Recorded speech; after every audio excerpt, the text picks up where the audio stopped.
Arabian countries లో పరిణామాలు చాలా వేగంగా మారిపోతున్నాయి. సిరియా నుంచి అల్ అసద్ పారిపోయాక అక్కడి డ్రగ్ మాఫియా విలవిల్లాడుతోందట. అసలు సిరియా దేశం డ్రగ్స్ అక్రమ వ్యాపారం ద్వారానే డాలర్లకు పడగెత్తిందని, ఆ డ్రగ్స్ వల్లే ఐసిస్ వంటి అరాచక శక్తులు విజృంభించాయని అమెరికా చాలా కాలంగా వాదిస్తోంది. అయితే అసద్ సిరియా విడిచి వెళ్లిపోయాక డ్రగ్స్ పునాదులు కూలిపోయాయట. మరి డ్రగ్స్ తో సిరియా ఎలాంటి వ్యాపారం చేసింది?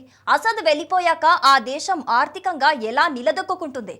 ఎవరి చేతిలోకి వెళ్లిపోతుంది? ఎలా బతికి బట్ట కడుతుంది అనే ప్రశ్నలు తలెత్తుతున్నాయి. అసద్ పరారీతో సిరియాలో శాంతి వెల్లివిరుస్తుందా? డ్రగ్ రాకెట్ ఆగిపోతే ప్రపంచం ఉపశమిస్తుందా? సిరియాలో హెచ్డిఎస్ ముందున్న సవాళ్లేంటి? సిరియాలో ఒక అంకం పూర్తయింది.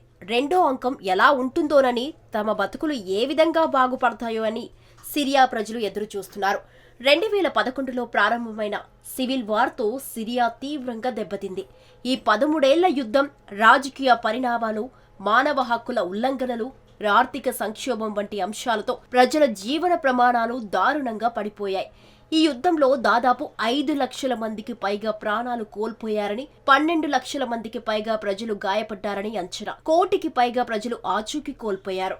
దాదాపు 5 కోట్లకు పైగా ప్రజలు సిరియాను వీడి ఇతర ప్రపంచ దేశాలకు వలస వెళ్లిపోయారు. దేశంలో అనేక ప్రాంతాలు రణభూమిగా మారిపోయాయి.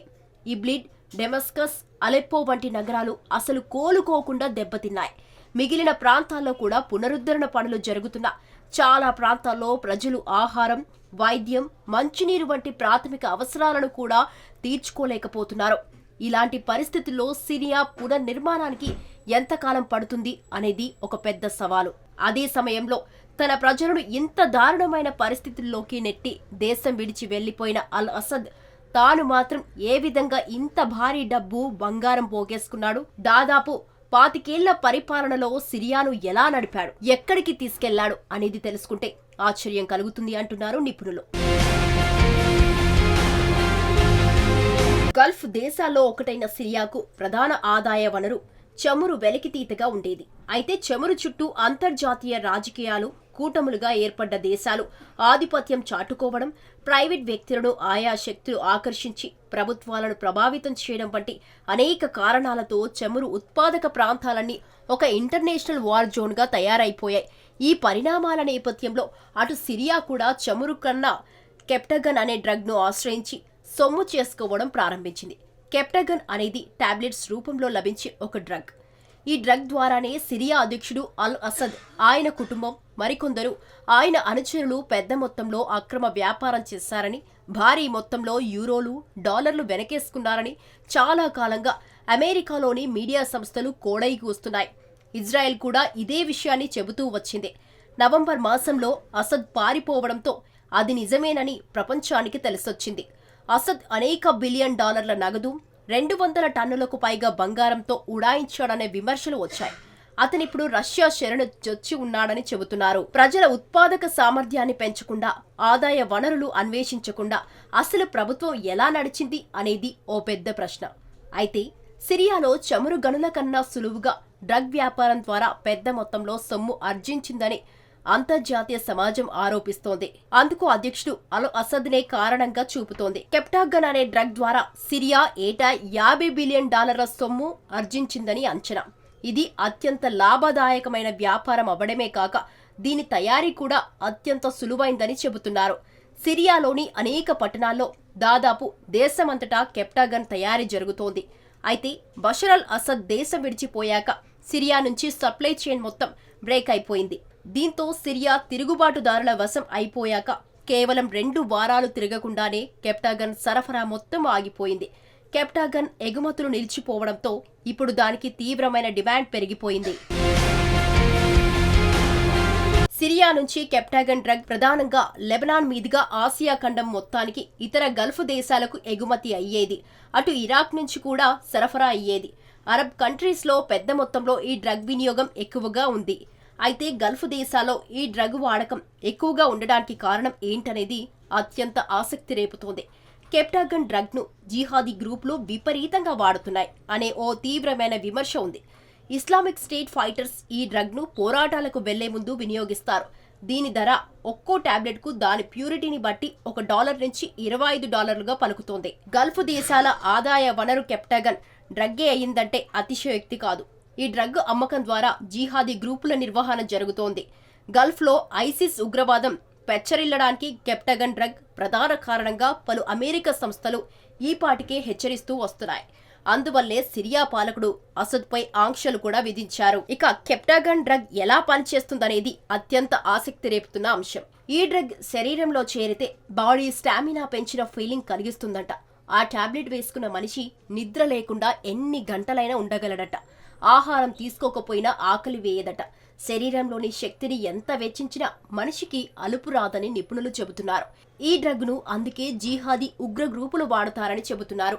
టాబ్లెట్ వేసుకుంటే మనిషికి ఓటమి భయం కానీ ప్రాణ భయం కానీ ఉండవట. మామూలు మనిషి రక్తాన్ని చూస్తే భయపడతాడు, కానీ ఈ టాబ్లెట్ వేసుకున్న మనిషి రక్తాన్ని చూస్తే దాన్ని జుర్రుకోవాలనిపిస్తుందట.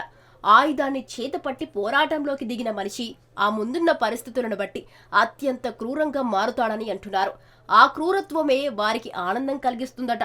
మిడిల్ ఈస్ట్లోని దేశాలన్నీ దీన్ని విరివిగా వాడారని, అందువల్లే ఐసిస్, ఐఎస్ వంటి ఇస్లామిక్ ఉగ్ర సంస్థలు యువకుల్ని పెద్ద మొత్తంలో ఆకర్షించి మిడిల్ ఈస్ట్ మొత్తాన్ని రక్తసిక్తం చేశాయనే అభిప్రాయాలు ఉన్నాయి. కెప్టాగన్ ను ప్రో డ్రగ్ గా వైద్య నిపుణులు పేర్కొంటారు. ఇది శరీరంలోకి వెళ్లిపోయాక అది యాంఫిటామైన్, థియోఫిలైన్ అనే 2 డ్రగ్స్ గా విడిపోతుందట. అది శరీరంలోని నరాల వ్యవస్థ మీద తీవ్రమైన ప్రభావం చూపుతుంది. బ్రెయిన్ లోని న్యూరో ట్రాన్స్మిటర్ అయిన డోపామైన్ మోతాదును గణనీయంగా పెంచుతుంది. ఫలితంగా ఆనందం, భీతిలేనితనం, ఎదురులేని పోరాట స్ఫూర్తి వంటివి బ్రెయిన్ లో పడతాయట. ఒకసారి ఈ డ్రగ్ వాడిన వ్యక్తి అలాంటి ఫీలింగ్ మళ్లీ మళ్లీ కావాలని కోరుకుంటాడు. ఈ విధంగా యూత్ ను ఇస్లామిక్ టెర్రరిజంలోకి రిక్రూట్ చేసుకుంటారని చెబుతున్నారు. కెప్టాగన్ అనేది మరో డ్రగ్ రూపంలోకి మారి శరీర సామర్థ్యం విపరీతంగా పెరిగిన ఫీలింగ్ కలిగిస్తుంది. అలాగే ఎక్కువ గంటలు పనిచేసే డ్యూరాబిలిటీని శరీరానికి అందిస్తుంది. సాహసోపేతమైన పనులు చేసేలా మెదడుకు తీవ్రమైన సంకేతాలు అందజేస్తుంది. కెప్టాగన్ ను బహిరంగ మార్కెట్లో అత్యవసరంగా మారిన యాంఫిటామైన్ రూపంలో విక్రయిస్తున్నారట. బషర్ అల్ అసద్ ఫ్యామిలీ మొత్తం కెప్టాగన్ తయారీ మీదనే విపరీతంగా ఆర్జించిందని విమర్శలు ఉన్నాయి. గతేడాది అమెరికా సిరియా మీద ఆంక్షలు విధించింది. అసద్ కుటుంబంలోని సమీర్ కమల్ అల్ అసద్, వసిం బడి అల్ అసద్, మహేర్ అల్ అసద్ వంటి కుటుంబ సభ్యుల మీద ఆంక్షలు విధించారు. ఈ కెప్టాగన్ దిగుమతి చేసుకునే దేశాల్లో సౌదీ అరేబియా, ఖతర్, జోర్డాన్ ప్రధానంగా ఉన్నాయి. అయితే ఇటీవలి పరిణామాల కారణంగా ఆ టాబ్లెట్స్ ఎగుమతి అనేది జీరో సప్లైకి చేరుకుంది. కేవలం 2 వారాల్లోనే కెప్టాగన్ ఆగిపోయింది. దీంతో బహిరంగ మార్కెట్లో దీనికి డిమాండ్ పెరిగిపోయింది. ఇదే అదునుగా పలు దేశాల్లోని అక్రమ దందా ముఠాలు సంబరాలు చేసుకుంటున్నాయి. ఈ పరిస్థితిని అనువుగా ఉపయోగించుకొని తమ అదుపాజ్ఞలో ఉన్న జిహాదీ శక్తులకు ఆర్థిక వనరులు సమకూర్చుకోవాలని ప్లాన్ చేస్తున్నాయట. ఇప్పుడు దీని ధర ఆకాశానికి ఎగబాకుతోంది. ఐసిస్ ఉగ్రవాదులు కెప్టాగన్ ఉత్పత్తిని, దాని వాడకాన్ని బహిరంగంగా స్వాగతించిన విషయాన్ని గమనించాలి అంటున్నారు నిపుణులు. మరోవైపు కీలకమైన ఉగ్రవాద సంస్థ అల్ ఖైదా కెప్టాగన్ ను బ్యాన్ చేయలేదు, అలాగని ఖండించనే లేదు.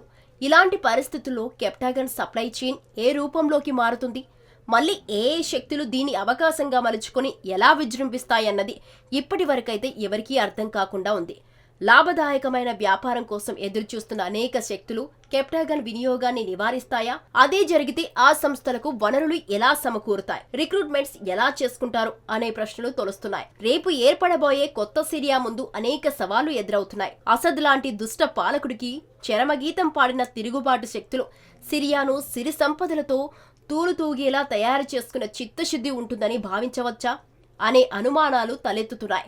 మరోవైపు సిరియాలో అక్రమ వ్యాపారాలతో సొమ్ము చేసుకున్న అల్ అసద్ మళ్లీ సిరియాకు వస్తాడనే అభిప్రాయాలు కూడా వినిపిస్తున్నాయి. మరి తిరుగుబాటు శక్తులకు ఏ అంతర్జాతీయ సమాజం మద్దతిస్తుంది? రేపటి సిరియా ఎలా ఉంటుందనేది మాత్రం ఆసక్తి రేపుతోంది.